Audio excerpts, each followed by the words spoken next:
Udah jam 3 aja nih. Pengumuman SBM ya. Ya Allah, aku takut banget deh. Semoga dia keterima. Ya Allah, semoga dia keterima. Oh my god. Oh, ini beneran kah? Oh my god, keterima. Perjuangan baru saja dimulai. Kini dia seorang siswa di sekolah yang akan memasuki jurusan menuju karir masa depannya.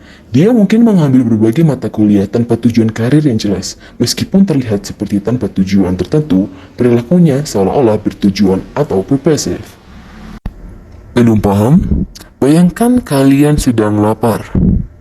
Ketika kalian lapar, kalian tahu kalian harus mendapatkan makanan atau mendapatkan makanan dengan cara apapun. Tapi apakah kalian tahu apa yang ingin kalian dapatkan? Belum tentu. Kalian bertujuan untuk berjalan-jalan sampai menemukan toko makanan pertama. Itulah yang dimaksud eksplorasi oleh Tolman. Jika diterapkan dalam konteks belajar, kemampuan kognitif seseorang semakin berkembang apabila semakin banyak eksplorasi yang dilakukan, semakin banyak pengamatan yang dilakukan, dan penggabungan dari skema-skema tersebut. Saya mau nanya, gimana sih prospek kerja bio ke depannya? Soalnya saya excited banget dan juga tertarik. Saya pengen belajar lebih lanjut lagi. Baik, sekian materi yang bisa saya sampaikan hari ini. Semoga bermanfaat ya buat teman-teman semua. Dari teman-teman, apakah ada yang ingin dipertanyakan atau ada yang ingin didiskusikan terkait materi kita hari ini tadi? Baik, Mbak Widya, bisa silahkan bertanya. Makasih Mbak Widya atas pertanyaannya. Jadi prospek apa aja sih lulusan S1 Psikologi yang linear dengan Psikologi Industri dan Organisasi? Jadi setelah lulus S1 peminatan bio, ada beberapa opsi yang bisa Mbak Widya ambil, yaitu bisa menjadi konsultan HR, bisa menjadi psikolog organisasi, atau analisis kebijakan perusahaan, dan manajemen sumber daya manusia. Selain itu juga bisa menjadi pelatih pengembangan pada sebuah organisasi. Apakah dari jawab satu sudah cukup menjawab pertanyaan Mbak Widya? Saat menjawab Ibu, terima kasih atas jawabannya. Melalui eksplorasi, dia menemukan kejadian tertentu yang menimbulkan kejadian lain, atau satu isyarat akan menghasilkan isyarat lain. Dalam kasus ini, ketika dia menerima stimulus berupa pembelajaran mengenai bio, dia mengembangkan stimulus secara mandiri untuk mengambil mata kuliah yang linear dengan bio.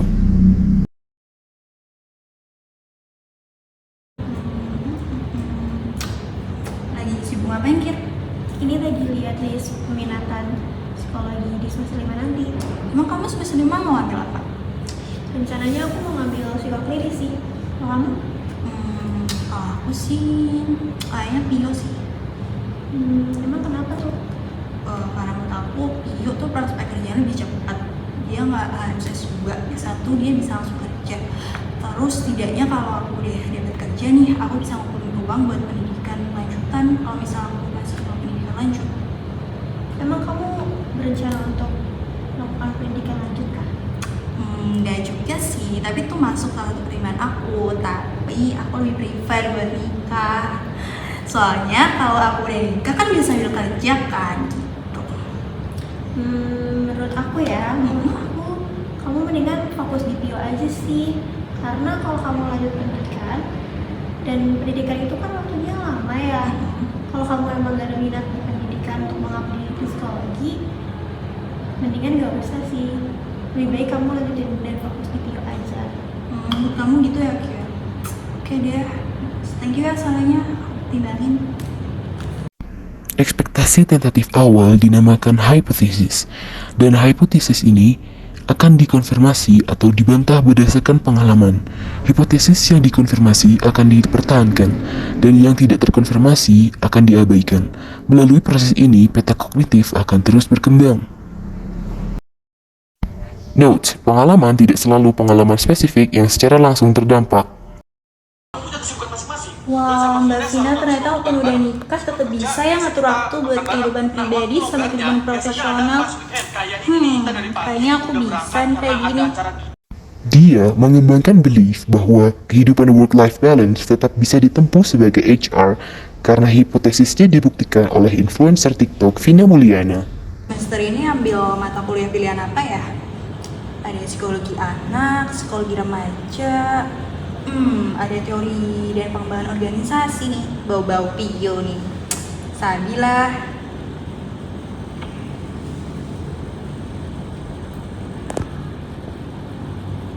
Nah, itu stimulus yang saya maksud.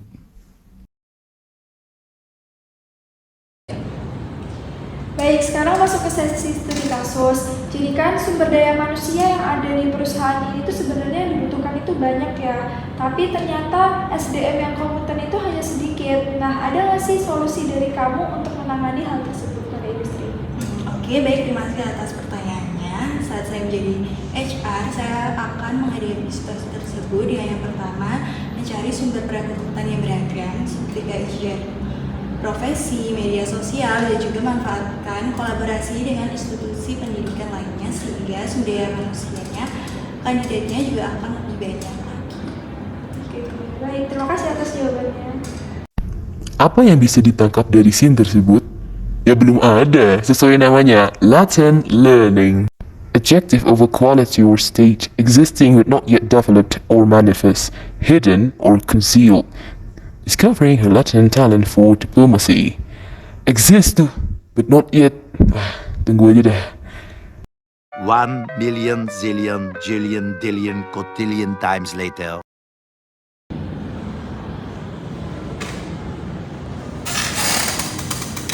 Baik, Saudara Naswa, sebagai Head Quality Control, jika kamu menemukan masalah di mana ditemukan banyak produksi cacat, maka apa yang akan kamu lakukan untuk menangani kasus tersebut? Produksi cacat. Pengalaman saya itu, saya melakukan analisis ya di tahap mana biasanya ditemukan banyak kecacatan. Lalu setelah ketemu nanti saya akan komunikasikan ke divisi yang berwenang. Lalu setelah dikomunikasikan akan didiskusikan bersama-sama untuk menyelesaikan permasalahan tersebut seperti itu. Oke, baik, terima kasih atas jawabannya. Saya rasa cukup sekian. Untuk informasi selanjutnya bisa kamu cek di alamat email kamu masing-masing. Terima kasih Saudara atas interview hari ini. Sebenarnya dia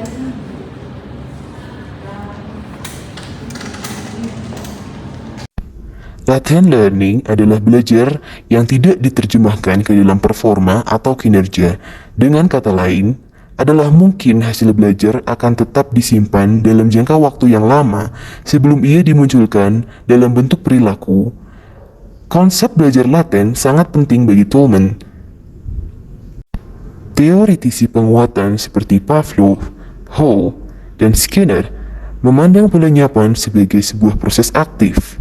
Menurut mereka, agar tidak terjadi pelenyapan, respons yang telah diperkuat sebelumnya harus lebih diperkuat.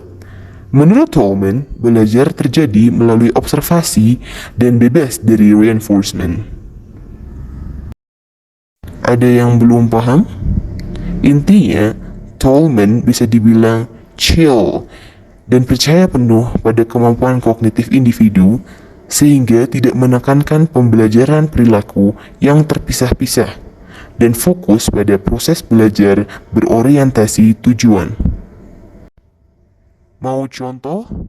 Bayangkan Anda mengendarai sepeda. Sepeda biasa. Sepeda biasa memerlukan gerakan-gerakan khusus seperti mengangkat kaki, memegang stang sepeda, dan lain-lain. Pada kasus Tolman berorientasi pada pembelajaran yang fokusnya terhadap tujuan, sehingga bukan perilaku-perilaku yang terpisah-pisah.